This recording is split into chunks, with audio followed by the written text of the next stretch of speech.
My name is Bob. I just want to introduce myself real quickly. I'm the owner of BestSurvivalProducts.com. I'm here with my good friend Larry, who happens to be a doctor, and we're going to talk a little bit about some of our survival kits that we offer. A little bit about my background. I got involved with survival many years ago, being part of an elite group with Navy Special Warfare back during the Vietnam War.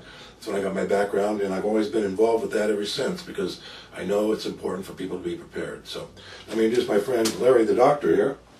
Yeah, I'm a medical physician. I have my own office. This happens to be in my office.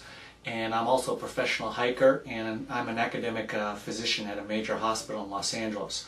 And so I felt that between Bob and I that we would have enough expertise to cover what's important. What do you need if you're really in a survival situation? Great, I appreciate that. So what we're going to do is just going to pull a few things out of this kit. This is one of the kits that we have on our website. But really important, the most important thing that you guys need to worry about is obviously water. Now, you can go a long time without a lot of things, but you can't go very long without food. What is it about without water? It's about 3 days you can go without water, that's the most? About 3 days. About 3 days the most, yeah. So it's really important. The nice thing about these is they're in a Mylar packet, which is nice. Those big clunky water bottles you're going to have to carry around with you.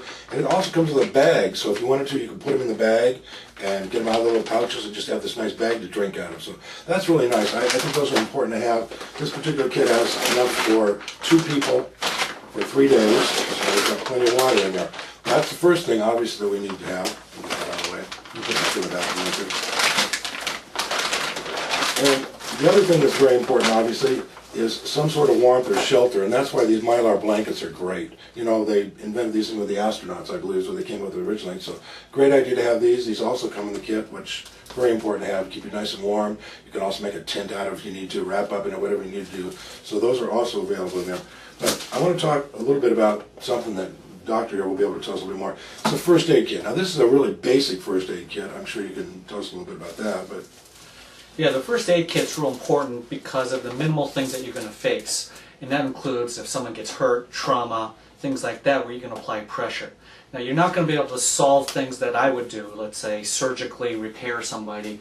You're not going to be able to do that. You're not going to be able to handle broken bones and things. But for the first aid, you're talking about pressure, you're talking about stopping bleeding, you're talking about the initial phase of anybody's health concerns. And this kit contains everything you need for that. It even contains a couple of tablets of aspirin and Tylenol just to make sure that people are more comfortable.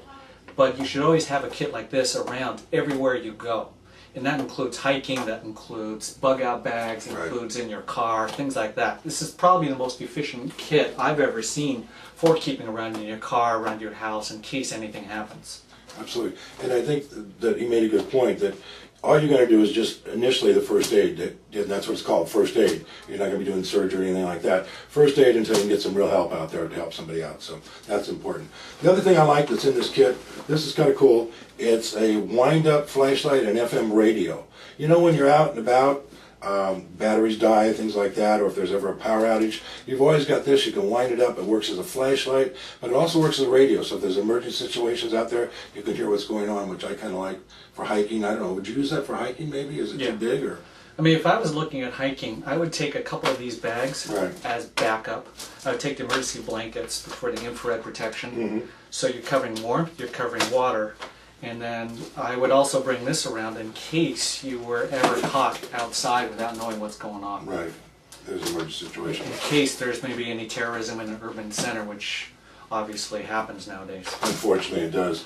The other thing that we also know is most important is we have to have some sort of nourishment. These are great. They're emergency food rations. It's a bar. It's 2,400 calories. There's actually 6 servings in there. Great to have. Nice, small, not big and bulky. It's not your zero. Now, looking at these as a physician, these contain a lot more calories than you'd get at, let's say, going to Costco's and getting some food bars and things like that. So if you're really going to be stressed out, you're going to be working, as you see in those shows on Discovery Channel, those guys burn too many calories trying to fix things, trying to repair themselves and get stored. So if you are in a survival situation, these high-calorie bars are probably much better for you than anything else. I would carry a couple of these bags because these bags of water store forever. And you don't have access to that usually when you're hiking, and also a couple of these bars in case you do get laid out. And that way overnight, if you don't plan to stay overnight, you have something that Right. would protect you. Right. And that's a good point. I actually keep some of this water in my car. I used to keep the big water bottles in there. I don't do that anymore. It's not good actually. Keep too many water bottles in there, the plastic. This is great. It says it has a 5-year shelf life. I've seen these things last for 15, 20 years. So they're good to have. It's easy to store. You don't need to have big bags of that like that. Just a few is kind of nice to have too. So this is just a sample of one of the bags that we have. How many bars kits are You these? get 4 of those in there. So there's 4 of them. So this would keep you going for 3 days or At so least as well. 3 days. Could keep 2 people going for 3 days easily. I mean, this number of waters and this amount of emergency blankets, you could definitely make a survival tarp out of all these, putting together. Absolutely.